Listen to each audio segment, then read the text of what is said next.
Sunday sa kanila ngayon. At Amparo Estrada, Wednesday po today. Yes po, Wednesday nga po ngayon. And Yonega, hello Ma'am Admin Rich, hello din po sa inyo. Yan. And si Miyu, ngayon ko lang ulit nakita, no? Maraming salamat ulit sa pag-drop by dito sa ating live. Yan. Okay po ba yung ating Okay po ba yung ating volume? Yung sounds natin, okay po. Yan. Okay.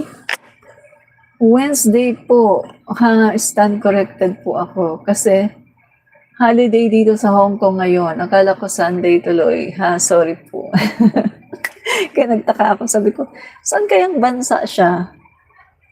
Kasi di ba usually kapag yung merong ahead sa atin or merong kung Wednesday dito, sa ibang bansa, mga Thursday. Or minsan naman, sa ibang bansa, Tuesday.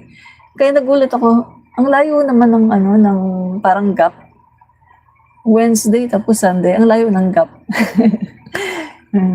Ganun talaga na minsan parang, nalolos ka sa date. Ganyan din ako minsan eh. Uy, anong petsa na ngayon? Akala ko pa lang. No, ganun talaga minsan, parang dahil sa sobrang busy, yan, or marami tayong mga ginagawa, iniisip, minsan nakakalimutan natin yung petsa.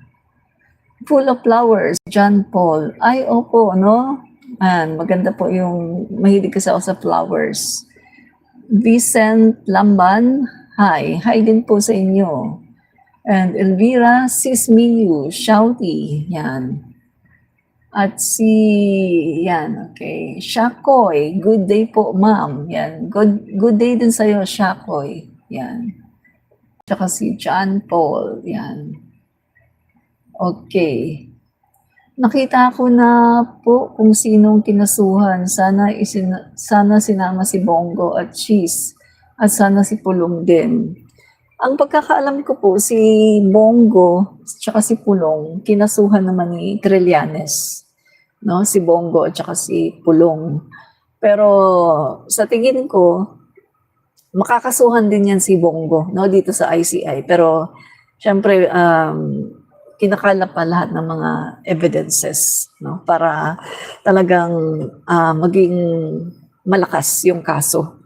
Kasi ayaw ni PBBM, no, ang direktiba kasi ni PBBM sa ICI, kailangan malakas yung kaso. Hindi pwedeng hearsay, hindi pwedeng sinabi ni ganito, si daw, yan, nakita daw si ganito, nagbibigay ng pera. So ayaw ng ganon, no, na hearsay lang, tapos wala namang ebidensya. Kasi kapag ganon, nasasayang yung pagsasampa ng kaso. Kasi kapag hindi matibay ang kaso na isinampa, napapawalang sala lang din, nababasura. So sayang yung effort ng gobyerno, no? Nakita naman natin yung past administration, ganyan yung ginawa ng past administration, no? Nagpapakulong basta-basta, no? Papakulong basta-basta, tapos after 7 years, ibabasura lang din ang kaso, no? Katulad ng nangyari kay dating Senator Leila de Lima, pinakulong. Tapos anong nangyari? Lahat nung kanyang mga witnesses against her, nag-recant, sinabi na hindi naman daw totoo na yung kanilang testimony, hindi naman daw totoo yun ay tinakot sila, etc. So ayaw ng ating Pangulo na ganyan ang mangyari. Gusto ng Pangulo natin kapag kinasuhan, talagang kulong at talagang wala nang bawian, kulong talaga, no? Yan po ang gusto ng ating Pangulo. Ana Rose Alipio, how about Senator Cheese po, ma'am? Sa pagkakaalam ko, kasama din siya, no, sa kinasuhan na natin, yung mga kinasuhan. Okay. Natin. Kasama siya sa kinasuhan ng pagkakaalam ko eh. No? So, ito.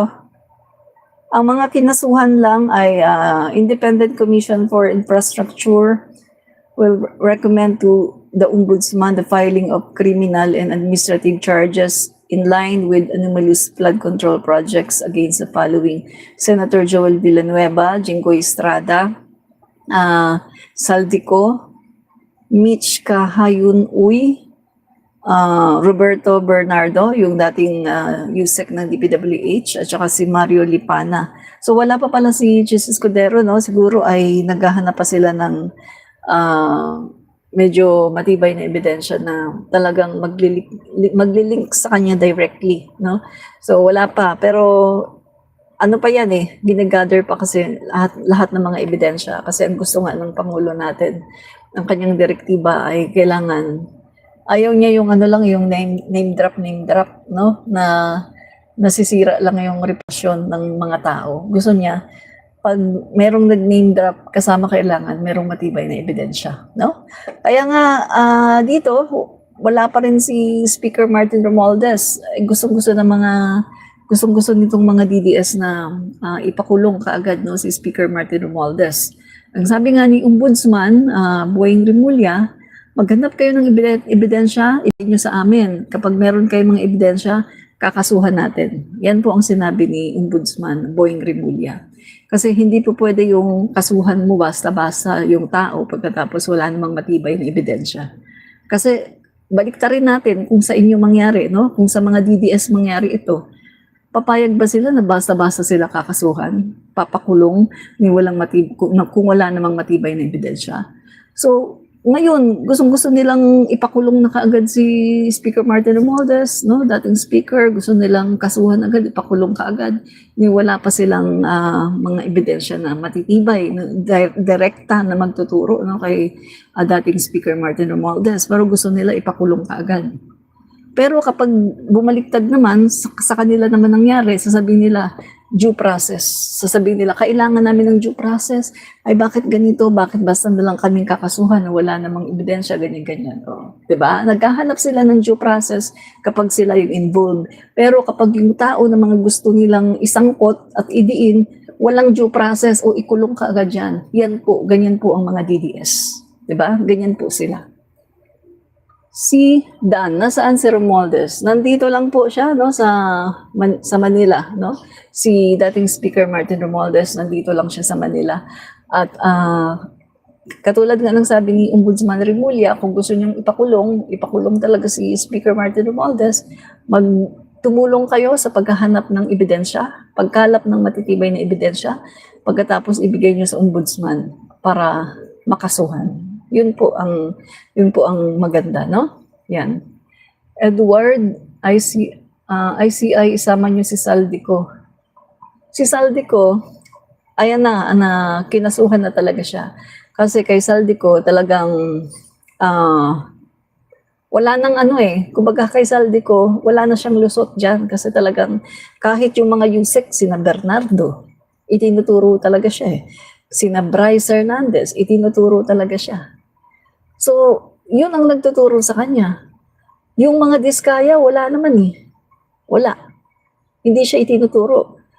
Kung matatandaan natin, yung unang upo, no, ng mga diskaya sa Blue Ribbon Committee ng Senate, kung saan si Marcoleta pa ang chairperson sa Blue Ribbon Committee, nagbanggit siya ng Romualdez. Nagbanggit sila ng Romualdez, pero ang sinabi lang nila ay wala silang personal knowledge. Ang sinabi lang ay sinabi daw ni ganito na nagdadala daw ng pera kay Romualdez. Ganun lang. Wala silang personal knowledge. Na pag sinabi nga natin, pagdating kasi sa korte, hindi pwedeng sinabi ni ganito, sinabi ni ganun. Kailangan ikaw mismo ang nakakaalam. Meron ka kailangang personal knowledge at meron kang ebidensya na talagang nakita mo, narinig mo, nasaksihan ng mga mata mo, no, narinig ng tenga mo, na talagang si Martin Romualdez ay tumatanggap ng kickback. Ganun yun pagdating sa korte. Hindi pwedeng sinabi ni ganito sa akin, si Romualdez daw ganun. Tumatanggap daw ng kickback. Hindi yan pwedeng tanggapin as ebidensya. So kailangan ng isang tao na magsasabi, magtuturo na talagang nakita niya. No? Kaya nga itong si Gutesa, mahalaga yung statement ni Gutesa, no? Mahalaga 'yun. Kaso Wala na guys eh. Si Gutesa kasi kakasuhan siya, no? Kakasuhan po siya ng RTC, no, sa Manila. Kasi napatunayan na yung specimen, no, ng pirma ng lawyer na sinasabi niya na nag-notarize daw ng kanyang affidavit ay hindi naman pala totoo. Peke lang talaga, napatunayan po sa RTC, no, ng Manila. So si Gutesa po ay kakasuhan at nagbabadya din, nakakasuhan yung mga nagdala sa kanya at yung mga nag-push sa kanya kung bakit niya nagawa yun. Kasi sigurado mga kaibigan, merong nag-ano sa kanya dyan eh. Merong nag-utos sa kanya kung bakit niya ginawa yan. Sigurado yan. Kasi alam naman natin na itong mga taong ito, itong mga DDS na to ay talagang very, ano sila eh, very eager sila na idiin, no? Yung pangalan ni Martin Romualdez. Yung pangalan ng dating speaker. Ako mga kaibigan, sabi ko nga, hindi ko pinagtatanggol si Speaker Martin Romualdez kasi ang sa atin dito kailangan malaman natin ang katotohanan. Kung talagang totoong nagnakaw, kung talagang totoong kumikbak, kailangan talagang makulong, kailangan talagang managot. Wala tayong pakialam dito ni Romualdez man yan, no? Wala po tayong pakialam dito. Pero ang sa atin dito, kailangan natin ng matibay na ebidensya. Hindi pwedeng, oy, nag-drop ng name pagkatapos mga ilang araw lang, wala na, nagtatago na. Pagkatapos makapag-drop ng name, nagtago na. Tapos nalaman pa ha, na talagang peke lahat. Pineke ang ebidensya. So pag pineke mo yung affidavit mo, ibig sabihin, pati yung testimony mo, peke din yan. At ibig sabihin, nagsisinungaling ka lang, di ba? Kasi meron nga sa batas, no? Yung sinasabi nila na kapag meron kang mali sa yung affidavit, mali na lahat yun, no? Nakalimutan ko lang yung exact na phrase or sentence, no?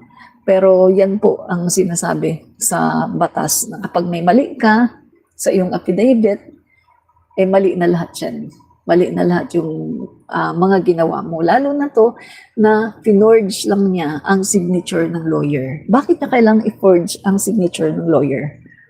Hindi ba siya pwedeng talagang pumunta sa isang lawyer at talagang sabihin, panumpaan yung kanyang testimony, yung kanyang affidavit? Hindi ba niya pwedeng gawin yun? Bakit? Dahil ba siya ay nagsisinungaling? So, doon pa lang mga kaibigan, no? Wala kasing direktang magtuturo kay dating Speaker Martin Romualdez. Wala pong direktang magtuturo sa kanya. Kahit ng mga diskaya, hindi naman siya tinuturo ng direkta. Wala. Si Bryce Hernandez, si Alcantara, at yung iba-iba pa, wala pong direktang nagtuturo. Ikinakabit lang talaga siya sa pangalan ni Saldico dahil si Speaker Martin Romualdez daw ang personal na nagpili dito kay Saldico para ilagay doon sa appropriations committee. So yun ang yung dahilan na talagang ikinakabit nila, no, yung pangalan ni Speaker Martin Romualdez kasi ang sinasabi nila, Saldico yan, siya ang pumili diyan. Kung imposible na walang alam si dating Speaker Martin Romualdez kasi si Saldico yan. Siya yung pumili dyan. Kaso mga kaibigan, ito kasi no, yung nalaman ko no, etong si Sara Duterte mismo nagsabi nito guys no. Gamitin natin yung statement mismo ni Sara Duterte. Itong sabi po ni Sara Duterte, yung kinikwento po niya, yung nilaglag niya yung administrasyon ng tatay niya na nagkaroon daw ng pagnanakaw no doon sa procurement ng mga laptop na overpriced, no? Nagkaroon daw doon ng korupsyon sa mga laptop na overpriced. At ang sinabi diba dito ni Sara, part daw ng kanyang confidential funds ay ginastos daw niya doon sa pag-iimbestiga kay Saldico. So, anong year yun? 2021, panahon ng tatay niya, panahon ni Rodrigo Duterte, kung saan bumili po ng overpriced na mga laptop na ang hina, no? Napaka-low ng spec niya, low spec at talaga namang napakabagal at tapos mga kaibigan overpriced. So yun po yung sinabi ni Sara Duterte ha, pinaimbestigahan daw niya. At si Saldico, yung nangontrata, SunWest Corporation ni Saldico. So, kung titingnan natin mga kaibigan, sa panahon pala ni Rodrigo Duterte, sa panahon po ng past administration, nandyan na si Saldico. Nakakapasok na siya. Napepenetrate na niya ang PSDBM. Yung PSDBM, yan ang isa sa departamento ng Department of Budget. Yan po ay nasa Malacanang. Malacanang po yan, Department of Budget. Yung PSDBM, yan yung departamento ng Department of Budget kung saan sila yung nag-handle ng mga procurement tungkol po sa pagbili, tungkol sa mga bidding, sila po ang namamahala dyan. Sila yung bumibili. Sila yung sila yung nagde-decide about bidding, kung sino yung papaboran nila. Yun po yun. So, meaning to say, sa panahon pala ni Duterte, nagagawa na ito ni Saldico. Napapasok na pala niya ang PSDBM. Malacanang po yan. So, meaning to say, mga kaibigan, ang tanong natin dito, alam kaya ni Speaker Martin Romualdez na sa panahon ni Duterte, nagagawa na to, itong mga ganitong korupsyon, nagagawa na ito ni Saldico? Alam kaya ni Speaker Martin Romualdez? Bakit? Kasi kung, sa tingin ko, kung sakaling alam to ni Speaker Martin Romualdez, parang napaka-imposible naman na kunin pa rin niya si Saldico kahit alam niya na ganun kakurap si Saldico. So, nagkakaroon ako ngayon ng duda na maaring hindi alam ni Speaker Martin Romualdez yung ginagawa ni Saldico noon pa, sa panahon pa ni Duterte, na pinapasok na niya yung Malacanang, yung PSDBM. Napapasok na niya at nakakakuha na siya ng mga kontrata sa kanyang SunWest Corporation. So meaning to say, mga kaibigan, matagal na palang ginagawa ito ni Saldico. So hindi mo pwedeng sabihin na, uy, si Martin Romualdez ang naglagay niyan. Oh, involved din siya kasi siya ang naglagay niyan. How about yung nakaraang administrasyon? Oh, inuun pa pala, pinapasok na ni Saldico ang PSDBM. Noon pa pala nakakapangontrata na siya. At yun nga, isa nga doon yung overpriced laptop. Kaya ang naisip ko dito mga kaibigan, maaring nagkaroon lang ng continuation na dahil si Saldico ay malakas sa past administration, baka isip ni Speaker Martin Romualdez na ay, itong si Saldico okay to, siya na lang nakukunin ko sa appropriations kasi mukhang malakas siya. Mukhang gamay na niya yung trabaho pagdating sa appropriations. Marahil yan mga kaibigan, kaya siya ang kinuha ni Speaker Martin Romualdez. Sa tingin ko marahil hindi alam ni Speaker Martin Romualdez na ganun yung ginagawa ni Saldico. Kasi during that time, si Speaker Martin Romualdez, hindi pa naman siya speaker Hindi pa siya speaker during the time of Duterte. Ang speaker sa panahon ni Duterte, tatlo yan Si Alvarez, yung pinatalsik ni Sara. Pagkatapos si Peter Alan Cayetano. Pagkatapos yung pinakahuli niyang speaker, si Lord Alan Velasco. Tatlo ang speaker ni Rodrigo Duterte sa kanyang panahon. Oh. Yun guys. So meaning to say, continuation, kinontinue lang ni Saldico yung ginawa niya noon na pagpasok niya sa mga kontrata dahil malakas siya at dahil marahil meron na siyang contact sa DBM or sa PSDBM mismo, may contact na siya, may mga tao doon si Duterte.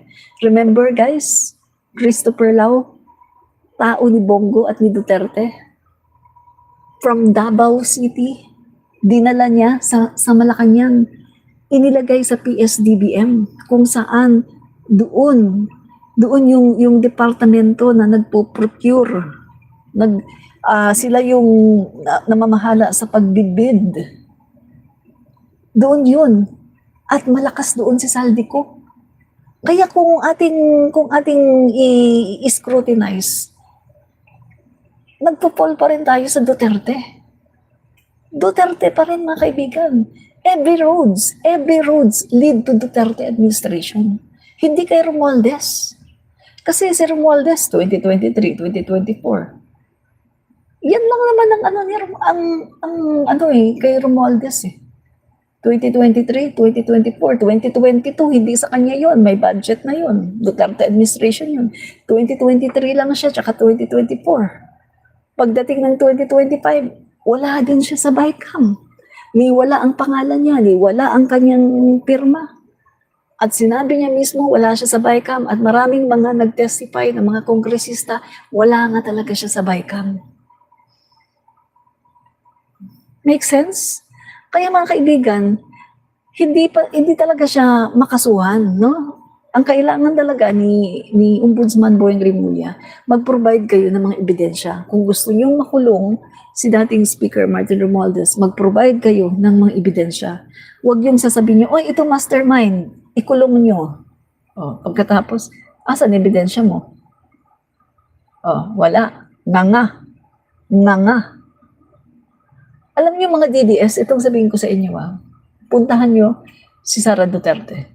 Kasi si Sara Duterte noon pa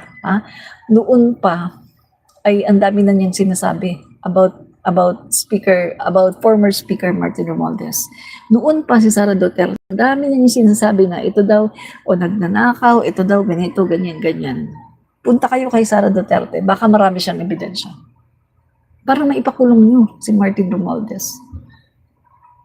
Ako, masaya pa ako. Sa totoo lang, masaya ako kung makulong ang mga magnanakaw.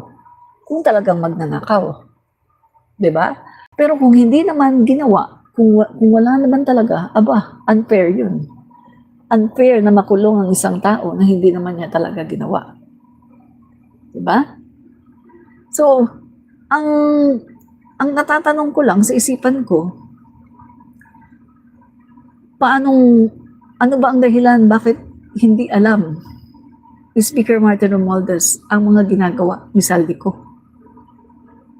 Yun lang yung natatanong ko sa isipan ko eh. Ano ba ang dahilan bakit hindi niya alam kung ano ang mga ginagawa ni Saldico?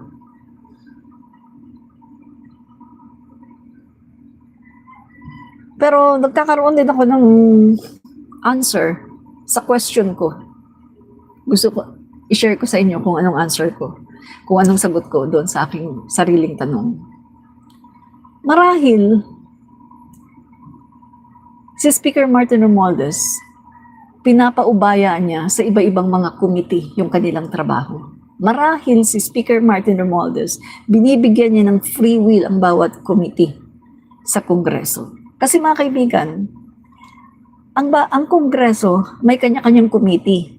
At sa bawat committee na yan, may mga leader. At yan nga, si Saldico, siya yung nasa committee ng appropriations. So siya yung leader dyan. Kumbaga siya yung responsible dyan, siya yung nakakaalam dyan. Meron ding committee about, yung sa mga Quadcom, sa mga pag-iimbestiga, no? Iba-ibang committee yan eh. Peace and Order, merong iba-ibang committee. Meron namang committee about tungkol sa mga food security, no? Meron naman sa justice, iba-ibang committee, kumbaga. So marahil si Speaker Martin Romualdez ay nagkaroon ng too much trust. Sobrang tiwala. Marahil ito, kung meron mang magiging kasalanan dito, si dating Speaker Martin Romualdez ay yung kanyang sobrang tiwala doon sa mga tao na inilagay.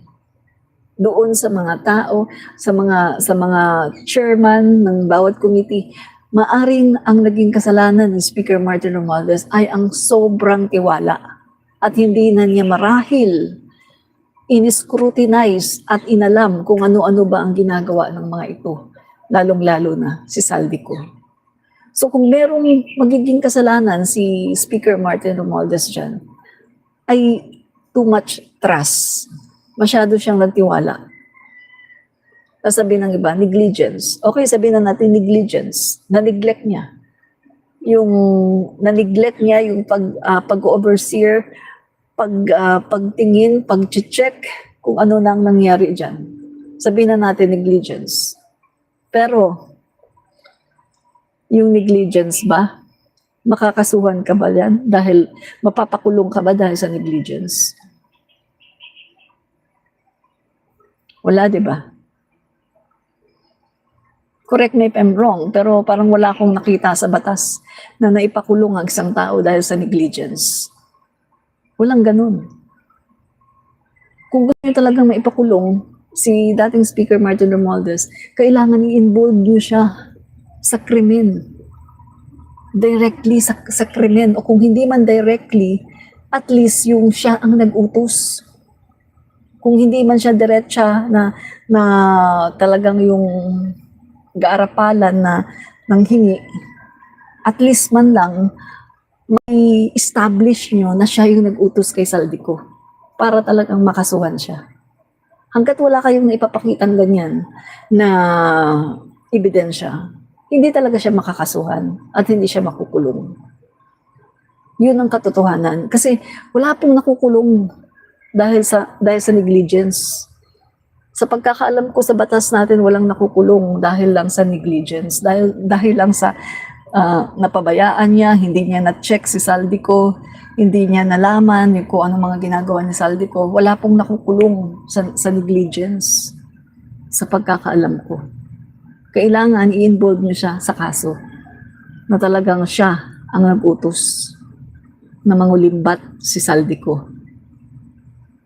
Kasi parang katulad din yan sa bawa, si Duterte. Oh. Yung mga tao ngayon ni Duterte, katulad ni Christopher Lau, yung sinabi ko sa PSDBM, nakakulong ngayon, nakakulong. Sino ang nagdala kay Christopher Lau? Si Duterte at si Bongo. Galing sa Davao yan, Davao City. Dinala ni Bongo at ni Duterte sa Malacanang at nilagay siya sa procurement, PSDBM. Procurement Department ng Department of Budget or PSDBM. So meaning to say, nakakulong na ngayon si Christopher Lau, napatunayan na may kasalanan. So meaning to say, si Duterte, dapat pala si Duterte ipakulong na rin.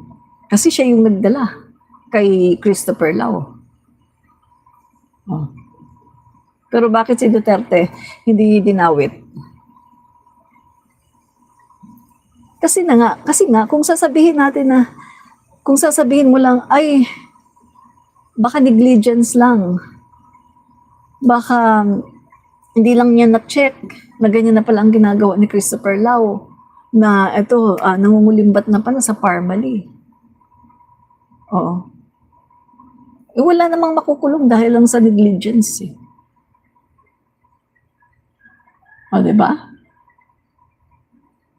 Kaya kailangan pa rin ipakita yung involvement talaga ni Duterte.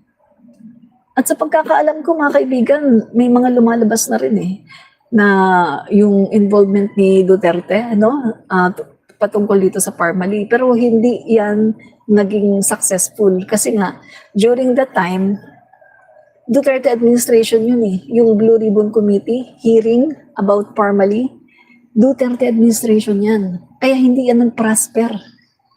Kasi, paano yan magpa-prosper? Si Duterte mismo, di ba, nag-warning sa mga senador. At naglabas siya ng memorandum na bawal imbitahin ang kanyang mga cabinet members sa Blue Ribbon Committee. Bawal imbitahin ng mga senador. Nagalit siya sa mga senador. Galit na galit siya kina Gordon, kina Manny Pacquiao. Di ba? So, hindi po nag-prosper about Parmali. Hindi nag-prosper yung mga kaso na in-scrutinize, na isinasampa. Sana, hindi nagpa-prosper. Dahil kahit sa ombudsman, sino yung ombudsman? Martires. Wala talagang magpa-prosper doon. At si Martires pa, gumawa ng panibagong rules, no? Na ang SALN hindi na pwedeng ipakita. Hindi pwedeng ipakita ang SALN ng presidente, ng vice president, at ng matataas na opisyalis ng gobyerno. Hindi pwedeng ipakita ang SALN.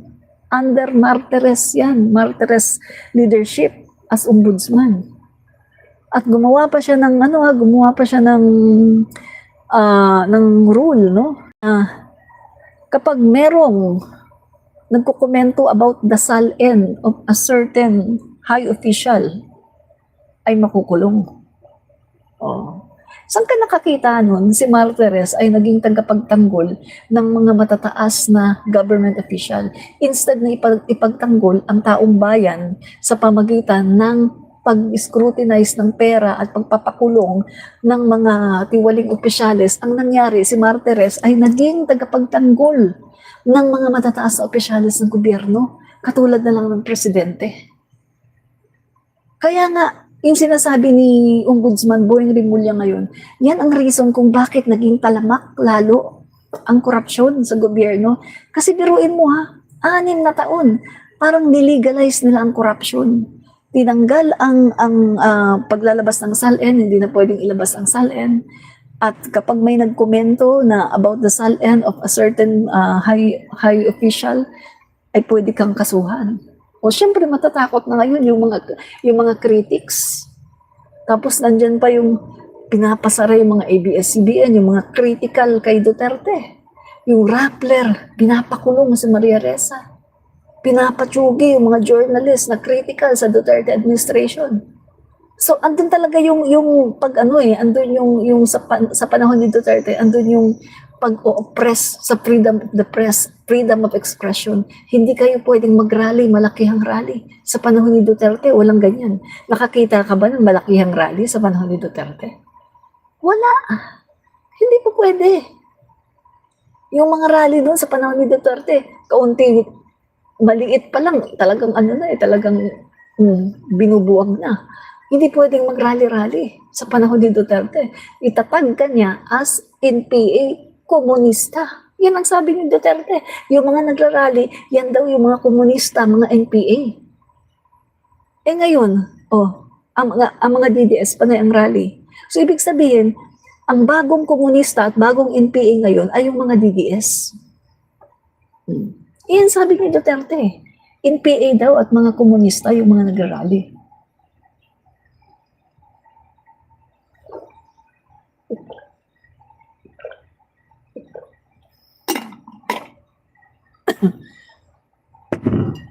Di ba? Si Duterte mismo nagsabi niyan. Yung mga lumalaban sa gobyerno, yung mga rally ng rally, yan daw yung mga komunista ng mga NPA. So ibig sabihin, ang mga DDS, kayo pala ang mga komunistang NPA. Kasi rally kayo ng rally. Oo. Yes, si Saldico, kinasuhan na po. Kasi si Saldico, marami talagang ebidensya. At halos lahat tinuturo siya. Tinuturo siya ni Hernandez, tinuturo siya nung undersecretary. Tinuturo din siya nung isa pang secretary ng DPWH, yung babae, itinuturo din siya. Saldico, madaming nagtuturo sa kanya. Kahit ang mga diskaya, tinuro siya. Pero pagdating kay Romualdez, kay dating Speaker Martin Romualdez, wala eh. Walang nagtuturo kanya. Diba? Si Saldico, bakit wala siya dyan sa Pinas? Kapag naisampa na, no, formally naisampa na ang kaso, di magiging na siya, parang fugitive, no? Magiging fugitive na siya. Diyan na ngayon kikilos ang BI, Bureau of Immigration, no? Diyan na ngayon kikilos at yung DFA, no? Ang gagawin ng DFA ay yung kanyang passport ay kakansilahin. Pagkatapos, ayan na, makikipag-ugnayan na ngayon yung Interpol, no? Philippines at saka Interpol ng ibang bansa kung nasaan si Saldico. At Yan, papauwiin na dito yan. Ganyan yung mangyayari. No? Nung wala pa kasing formal, nung hindi pa formal na na-file ang kaso kay Saldico, hindi pwedeng kanselahin ang kanyang passport. Kasi paglabag yan sa ating konstitusyon, sa ating batas. At ayaw ng Marcos administration na lumalabag sa konstitusyon at sa batas ng Pilipinas. Kasi lahat ng mga Pilipino ay entitled sa tinatawag na due process. Merong Bill of Rights, no? Yung Bill of Rights natin na sa constitution natin na hindi yan pwedeng labagin. Na hanggat hindi ka pa fugitive, ay allowed ka pa na mag-travel, allowed ka pa na lumabas ng bansa at magkaroon ka ng yung passport mo, hindi dapat i-cancela. Pero kapag ikaw ay formal na nasampahan ng kaso at ikaw ay tinuturing na fugitive, doon yan, kakansilahin na ang kanyang passport at siya ay tutugisin, no? Through Interpol kasi nasa ibang bansa siya. Yun po yun.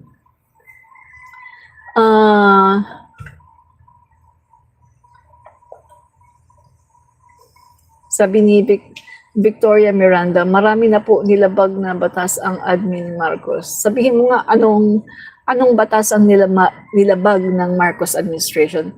Pakisabi nga kasi parang wala akong makita eh. Yan. Pakisabi mo nga Victoria Miranda, anong batas ang nilabag ng Marcos administration? Kasi wala akong makita, no? Salvador Conanan, Bill of Rights do not apply to FPRRD. Siyempre, nag-a-apply yun kay Duterte, ang Bill of Rights. Kaya nga, di ba, binigyan siya ng due process eh. Nung siya ay inaresto, di ba, may due process. Hindi naman siya inaresto agad-agad, o kinuha siya, tapos dinala ka agad siya eh. Umabot nga ng halos isang araw eh. Yung pag-aaresto kay Duterte, umabot ng halos isang araw. Kasi, pinakiusapan. Binasahan siya ng kanyang mga rights at sinabi sa kanya kung bakit siya inaaresto. Oh. At inamo pa siya. Oh. Dadalhin siya sa dahe, ganyan. Hindi siya basta-basta kinuha lang at isinakay sa eroplano. Umabot ng almost isang araw yung pag-aresto kay Duterte kasi nga iginagalang yung kanyang Bill of Rights, yung kanyang karapatan iginalang ng Marcos administration. 'Di ba? Kaya umabot ng halos isang araw bago na isakay ng airplane itong si Duterte. Kasi kung ang Marcos admin ay hindi iintindihin yung Bill of Rights o yung karapatan ni Duterte, pusasan nyo kaagad yan, isakay nyo sa airplane, tapos, mabilis. Kaso hindi eh. Talagang step by step yung ginawa sa kanya. At hindi siya talaga pinilit. Hindi pinilit si Duterte. Nakita nyo naman siguro, di ba? Nakita nyo naman siguro yung anong sabi ni Duterte, gabi na yun eh. Umabot ng gabi. Sabi ni Duterte, pinipigilan niya parang sina Kitty at saka sila, kasi susugod si Kitty at saka si Abansenya. O sabi ni Duterte, tama na. Halika na, alis na tayo. Kusa na sumama si Duterte. Hindi siya pinusasan pagkatapos kinalagkad sa airplane at dinala. Hindi ganun. Kusa siyang sumama. Napanood niyo ba? Ang sabi niya kanya sumisenya siya na tama na wag. Kasi mananakit yung mga ni Duterte eh. Yung mga kakampi ni Duterte, mananakit ng mga pulis eh. Sumisenya siya. Tapos anong sabi niya sa mga pulis na alis na tayo. Sumama siya ng kusa. Hindi siya kinidnap. Hindi siya pinilit. Sumama ng kusa si Duterte. Panuorin niyo ulit para malaman niyo na si Duterte ay sumama ng kusa. Hindi siya pinilit. Sobra-sobra ang binigay na due process kay Duterte. Kaya biruin mo, umabot ng gabi bago siya naisakay sa airplane. Samantalang yung mga 30,000 EJK, walang due process yun. Basta sinipa yung door, pagkasipa ng door, yung nakita, tumba, tsugi. Oh, ganun yung ginawa ng Duterte administration sa 30,000 EJK. Walang due process yun. Pero pagdating kay Duterte, sobra-sobra ang due process na ibinigay sa kanya. Diba? Oh, yun. Kaya maghahanap kayo ng due process. Aba, 30,000, no? Oh, sisipain ang pinto. Pagka-giba ng pinto, tumba lahat. Pati bata, 3 years old, patay. Oh, may due process ba yun? Oh, walang due process ang ginawa ni Duterte. Kahit yung mga nakalista pa lang na hindi nga napatunayan, hindi nga dinrug test, sinabit lang, aba, chinugi lahat. 30,000 plus. Walang due process. Pero ngayon si Duterte, tinatamasa niya ang sobra-sobra na due process. Maganda ang kulungan, masarap ang pagkain, nakakausap ang mga mahal sa buhay, nahahawakan, nayayakap niya mga mahal sa buhay, kahit anong oras pwedeng dalawin, pero yung 30,000, patay. Wala na, hindi na makakabalik kahit kailan. Walang due process. Kaya alam nyo, mga DDS, no? Mahiya naman kayo sa balat nyo. Naghahanap kayo ng due process. Sobra-sobra ang due process na binigay kay Duterte. Yung 30,000, binigyan nyo ba ng due process? Mahiya kayo sa balat nyo. Magkaroon naman, tubuan naman kayo ng kahit kaunting konsensya. Wala ba talaga kayong mga konsensya? Tubuan kayo ng kahit kaunting konsensya man lang. Mahiya kayo sa balat nyo. Diba? 30,000 dead ball dahil kay Duterte. Walang due process.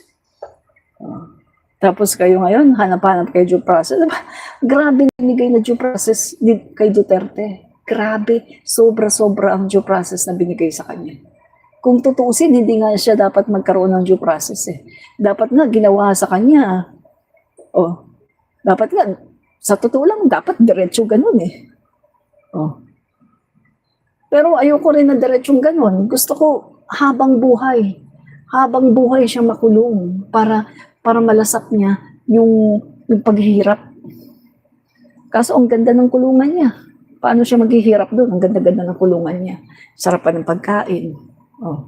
Nadadalaw pa siya, nakikita pa siya ng mga anak niya. Anytime, lalong-lalo na, balita ko, si Sara Duterte ay nakabili na ng bahay sa The Hague. Doon sila tumutuloy sa bahay. Kaya kahit anytime si Sara at ang kanyang buong pamilya, pumupunta sila sa The Hague, doon may tuluyan na sila, may sarili na silang bahay sa The Hague. Kita niyo? Kahit nga mag-migrate na lang sila sa The Hague, pwede na rin.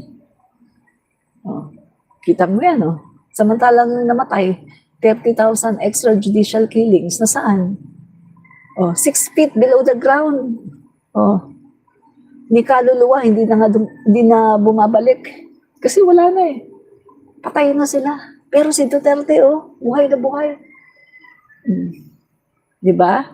Kaya, huwag kayong magsasalita ng due process. Kasi bumabalik sa inyo eh. Nagbubumirang sa inyo. Nagsasabi kayo ng due process, nagbubumirang lahat, bumabalik lahat sa inyo ang mga sinasabi niyo. Diba? Yan.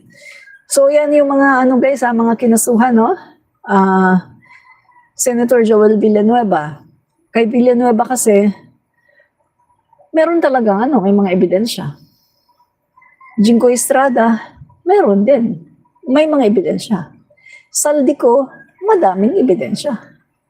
Dito sa former Caloocan City Representative Mitch Kahayon-Oy, meron din ebidensya. Itinuturo siya. Tinuturo talaga siya ng mga city engineers. Former DPWH Sec Roberto Bernardo, may ebidensya. Marami, malaki. Mario Lipana, COA Commissioner, may ebidensya. So ito ito yung mga mga nirekomenda na kakasuhan na, no? Sa ombudsman. Yan yun. Yan. So, isang pa lang yan guys marami pa yan. Marami pang makakasuhan. Actually, nasa 200, no? 200 yung na-prepare nila, no, sa Quezon City, no? Mga kaibigan, na kulungan itong mga makukulong, no, dahil po sa kaso dito sa ginawang anomalya sa mga flood control, no, ng DPWH. So, makukulong talaga yung mga yan, guys, no? So, another topic natin, itatopic lang natin itong tuwang-tuwa, no? Tuwang-tuwa itong mga DDS guys, no? Tuwang-tuwa ang mga DDS tungkol dito sa kanilang pinagkakalat, no, na yung Marcos administration daw ay 20 classroom lang daw ang nagawa, no? Sabi na 20 classroom lang daw ang nagawa ng Marcos admin. Okay. So, ay natin to. Ito real talk, may kasamang real talk. Ito po kasing Duterte administration. Most of their achievements are ghosts. Yung kanilang mga pinagyayabang na mga figures, ghosts, as in ghosts, mga kaibigan. Malaki sa figures, makikita mo, oy, ang dami naman. Pero kapag chinek mo, ghosts. Hindi mo makikita yung proyekto. Hindi mo makikita yung mga programa, as in ghosts. At isa na po dyan, yung mga classrooms. Alam niyo po ba mga kaibigan na yung mga classroom na ibinibida ng Duterte administration ay mga ghosts? Alam niyo ba yan? Pero hindi po alam yan ng mga DDS. Tinutuya nila ang Marcos admin kasi 20 lang daw ang napagawa ngayong 2025. Pero hindi alam ng mga DDS na mas matindi ang Duterte administration. Okay. Ito, isang year lang ito 2020. Noong 2020, mga kaibigan, alam niyo ba na ang napagawang classroom ng Duterte administration ay 10 lang. 10 only. Out of DepEd's target, 5,000 classroom ang napagawa lang ng Duterte administration noong 2020 ay 10 classroom only. Okay, pakita natin GMA News Online. Basahin natin. And then, this year, the DPWH only received the DepEd funds last June, and it took them close to about 3 or 4 months from getting the funds to bidding and constructing, no? So, only 10 out of DepEd's target, 5,000 classrooms built in 2020. Only 10 completed. There were only 10 new classrooms built in the country out of the over 5,000 target of the Department of Education, DepEd for 2020. Yan po ang sinabi ni Senator Gatchalian. Yan. So, pagdating naman sa Inquirer.net, only 10 out of 5,000 DepEd classrooms targeted for 2020 built so far. So 10 lang ang nagawa, no, ng Duterte administrations noong 2020. 10 only. Only 10 of the over 5,000 classrooms targeted to be constructed in 2020 under a school program of the Department of Education. Yan po, 10 lang ang nagawa noong 2020. Actually, mga kaibigan, halos buong taon ng Duterte administration, nag-fail sila sa kanilang target. Hindi po nila naabot ang kanilang target. May 10, merong 5, merong 20. Yan lang po ang nagawa ng Duterte administration pagdating sa classroom. Yan po yung sinasabi ko na pag tiningnan mo yung figure, ang laki-laki. Pero kapag chinek mo, ghost. Wala. Walang classroom. Walang classroom. Ghost. Sabi ni Banjing Bagay po, liar. Anong liar? Ayan, no?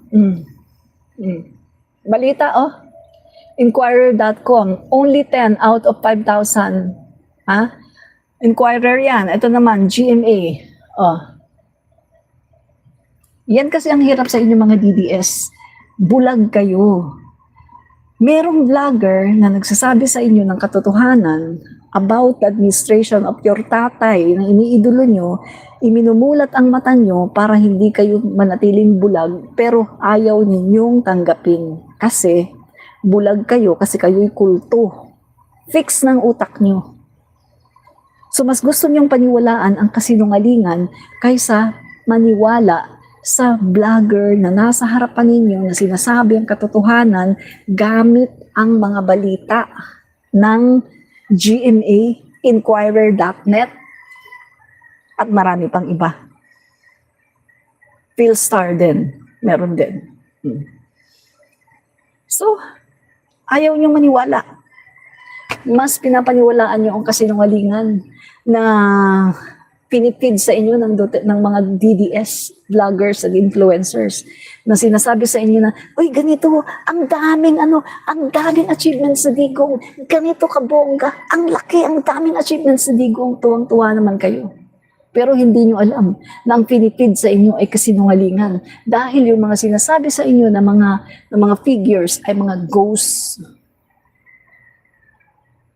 Ghosts. Oh. Diba? Luz Yang, bagong subscribe host. Maraming salamat, Luz Yang, sa iyong pagsasubscribe. O, diba? So, yan ang hirap sa inyo. So, hanggat hindi kayo open na tanggapin ang katotohanan, mananatili kayong bulag. At mananatili kayong bobo at tanga na nagpapasakop sa isang kulto at pinapaniwalaan ang mga kasinungalingan ng kulto na yan para sa inyong sariling naratibo. Para iangat ninyo ang isang tao na isang kriminal. Nasa dahig ngayon, umaharap sa kanyang kasong crime against humanity dahil sa kanyang mga krimen. O, diba? O. So, wala na ako magagawa sa inyo. Kasi merong mga vlogger na nagsasabi sa inyo ng katotohanan pero mas gusto niyong tanggapin ang kasinungalingan ng mga DDS dahil lang kayo ay mga kulto. Kulto kayo eh. Kulto kayo eh. Yung vice-presidente nyo, presidente ng impyerno, isinanla ang kaluluwa kay Satanas. Siya na yung presidente ng impyerno. Yung inyong vice president, isinanla na niya ang kaluluwa niya kay Satanas. Alam niyo ba yun? Biruin mo sabihin mo, sabihin ba naman niyang i-drag daw siya sa hell? At siya daw yung pagdating daw no, sa impyerno, siya pa rin daw yung presidente. Isinanla na niya ang kanyang kaluluwa kay Satanas at kayo ay kanyang isasama sa impyerno. Lahat kayo ng mga DDS na sumasamba mga Duterte, isasama niya kayo sa impyerno. Ang inyong vice-presidente, isinanla na niya ang kanyang kaluluwa kay Satanas. At kasama kayo dyan, mapupunta sa impyerno. Diba? Wala kayong Diyos, mga erehes. Diba? Ganun talaga, masakit ang katotohanan, no? Masakit ang katotohanan, pero kung tatanggapin nyo lang ang katotohanan, yan din ang magpapalaya sa inyo. No? So mga kaibigan, good news po ito Good news. Pinirmahan na ng Pangulong Ferdinand Marcos Jr. ang batas na nagbaban ng pogo sa buong bansa. Yan po mga kaibigan, no? So nilagdaan na ni Pangulong Ferdinand R. Marcos Jr. ang Republic Act number 12312 na nagbabawal sa operasyon ng Philippine Offshore Gaming Corporation operators or POGO sa bansa. Ang batas na nilagdaan noong October 23, 2025 ay nagbabasura sa naunang batas na nagtakda ng buwis sa nasabing online gaming entitles na nasangkot sa iba't ibang illegal na aktibidad. Remember, in the time of Duterte, nilegalize ni Duterte ang POGO. Pinarami ni Duterte ang POGO.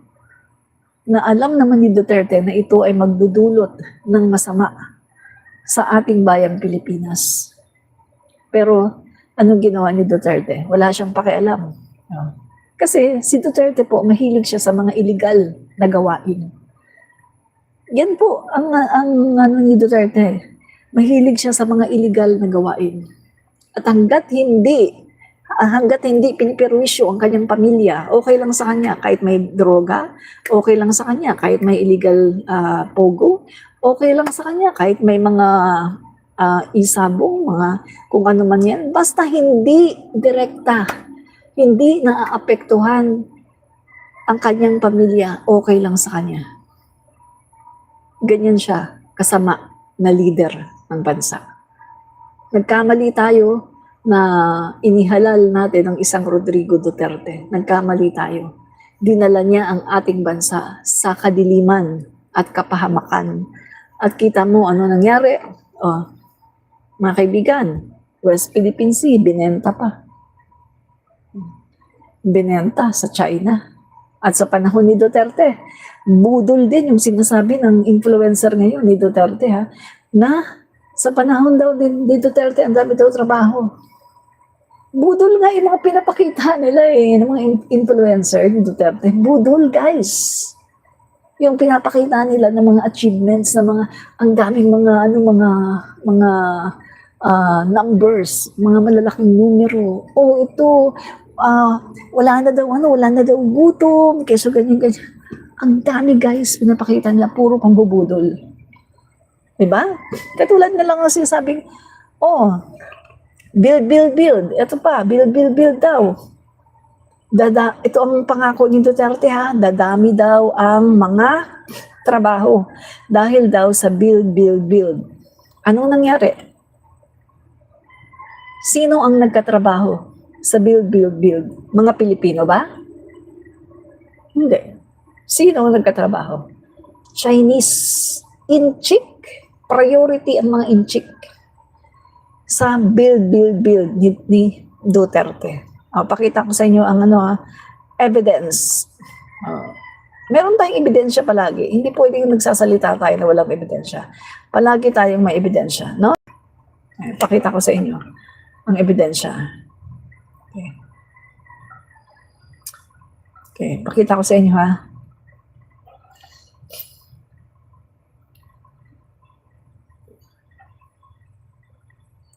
Ito. Through the call, the Duterte administration wants to usher in what it called the Philippines' golden age of infrastructure through the call Build program, promising around 1 million of jobs for Filipinos yearly because of the construction boom.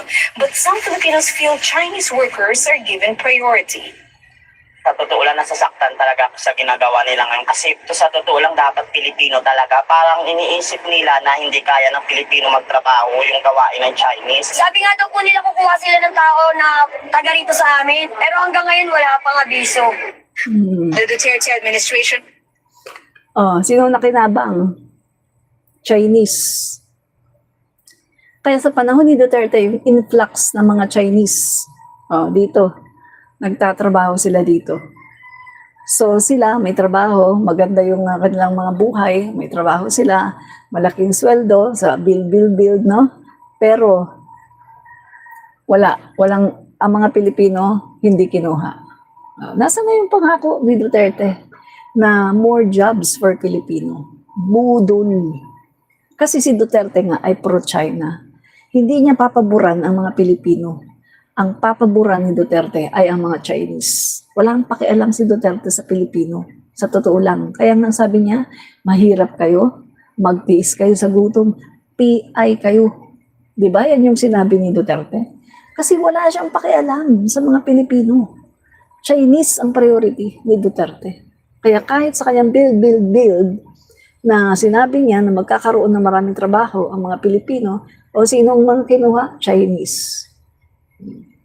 Diba? Unlike ngayon sa panahon ng ating Pangulong BBM, Pilipino talaga. Filipino first. Pilipino muna. Kasi ang Pangulo natin ngayon ay pure na maka-Pilipino. Isang presidente na nagmamahal sa bayang Pilipinas. Hindi pro-China. Diba? Yun. Kaya, mga guys, no, nakakaawa. Nakakaawa ang mga DDS kasi sila ay under the spell of pambubudol ng mga Duterte. At hanggang ngayon, di pa sila nakakawala sa spell na yan ng pambubudol ng mga Duterte. Bakit hindi sila nakakawala? Kasi sila po ay walang brain. Sila po ay mga bobo at hindi sila gumagamit ng utak. Yung mga tao na mga bobo, yung mga tao na mga tanga, hindi gumagamit ng utak. Hindi gumagamit ng kung ano ba yung hindi nila way kung ano ba yung tama. Yan yung mga nabubudol under the spell o pambubudol ng mga Duterte. Yan yun mga kaibigan. Kasi sila ay mga tanga at mga bobo. Di ba? Yun. Wants to usher in Duterte.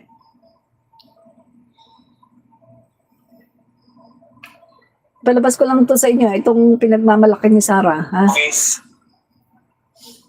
So, July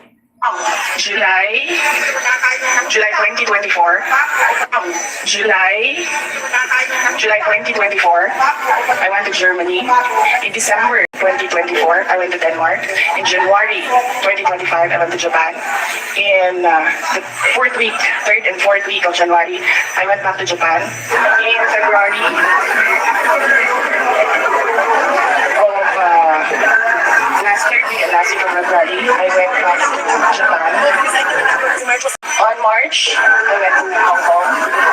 On March, I went to the Netherlands. On May, I went to Qatar and the Netherlands. On June, I went to Vietnam, Cambodia, and Indonesia. On June, I went to Australia. On July, I went to the Netherlands and the Republic of Korea. And very recently, from August to September, I went to Kuwait, the Netherlands, France, and Belgium.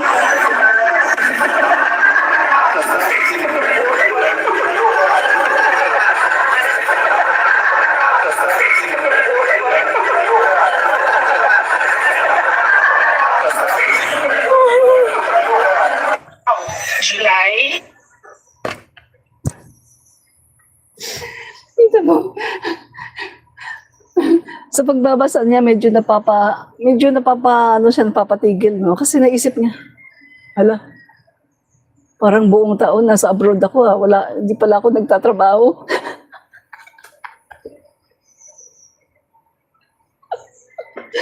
Na-realize niya na siya pala yung hindi nagtatrabaho.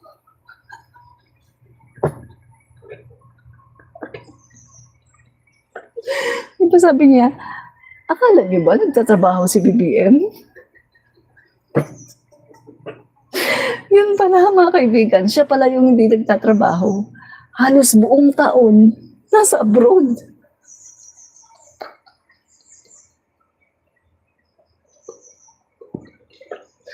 Nakakatawa, di ba? Kasi kung sino pa yung nagsasabi na hindi daw nagtatrabaho yung Pangulo, siya naman pala yung hindi nagtatrabaho. Ano ginagawa niya? Nagko-cosplay, nagsasayaw. Habang yung Pangulo natin, may nakuha ng investment, may nakuha ng investor, pagkatapos nakuha na rin yung chairmanship para sa ASEAN 2026. Samantalang napaka-productive ng ating Pangulo. Samantalang si Sarah, Wala. Nag-cosplay lang. Snow White. Snow White daw siya.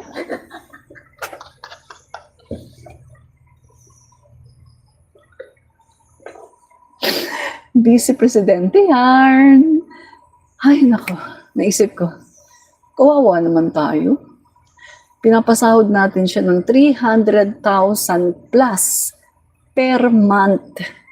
Ay, hindi per month. Hindi per month.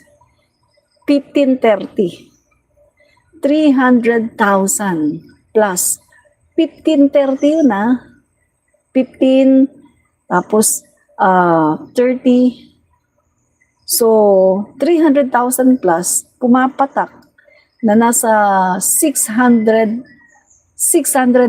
plus or sabihin na natin 700,000 ang isang buwan niya. Oh, biruin niyo yan guys. Sayang yung pera na pinapasahod natin sa kanya. Kumukubra lang ng pera. Kumukubra ng sweldo. Wala namang trabaho, kundi mag-world tour. Tayo pa ang nagbabayad ng kanyang mga security guards. Tayo ang nagbabayad. Milyon-milyon ang binabayad natin doon. Ginisa tayo sa sarili nating mantika. Hindi na nga natin siya napapakinabangan. Eh. Wala siya kahit piso, kahit 5 buling na investment na dala. Anong dala-dala ni Sarah? Ha? Pag pumupunta siya sa iba-ibang bansa, anong dala-dala niya? Siraan ang gobyerno, siraan ang Pilipinas, siraan ang turismo, ibagsak si PBBM, siraan ang Pangulo, puro negative. Wala tayong nahihita sa Vice Presidente natin. Nakakaawa tayo ng mga Pilipino. Sobrang nakakaawa tayo, mga kaibigan. Nagkaroon tayo ng pinakawalang kwenta na Vice Presidente. Alam niyo mga kaibigan, ito yung nakita kong pinakawalang kwenta ng Vice Presidente na naabutan ko. Diba? Yung mga naabutan kong dati, pagmulat ng mata ko, President Marcos ang presidente. So marami na akong naabutan, mga kaibigan, na Vice Presidente. Ito yung pinakawalang kwenta. Noli Di Castro, Vice President yun. Mas maigi pa nga si Noli Di Castro eh. Oh. Ito yung pinakawalang kwenta. Ito yung Vice Presidente na destroyer. Destroyer. Instead of building the country, she destroyed the country.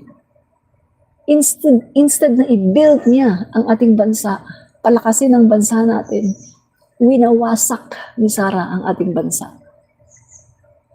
She's truly a disgrace to the Filipino people. Talagang ikinahihiya natin siya na nagkaroon tayo ng ganito kalutang, ganito kabobo, ganito katanga na Vice Presidente. Ikinahihiya natin ito. Sa totoo lang, ikinahihiya natin. Napakabobo, napakatanga, napakalutang na Vice Presidente. Eto, nasa talagang grabe ito, mga kaibigan. Bukod dyan, magnanakaw pa. Nasa kanya na lahat ng negative, magnanakaw sa kaban ng bayan. So, nasa kanya na lahat, mga kaibigan, na lahat ng mga kalokohan. Hindi lang yun. Nag-hire ng killer. Handang tsumugi. Pagtsugihin ang lahat ng kalaban sa politika. Nasa kanya na lahat. Ay, sa bagay, kung nga pala, ibinenta na pala niya yung kanyang kaluluwa kay Satanas. Kaya siya nga ang president of hell kasi ibinenta na niya yung kaluluwa niya kay Satanas. So wala na tayong aasahan na maganda sa Vice Presidente. Puro kasamaan ang makikita natin sa Vice Presidente. No? So mga kaibigan, maraming po salamat. Ito po muli si Admin Rich.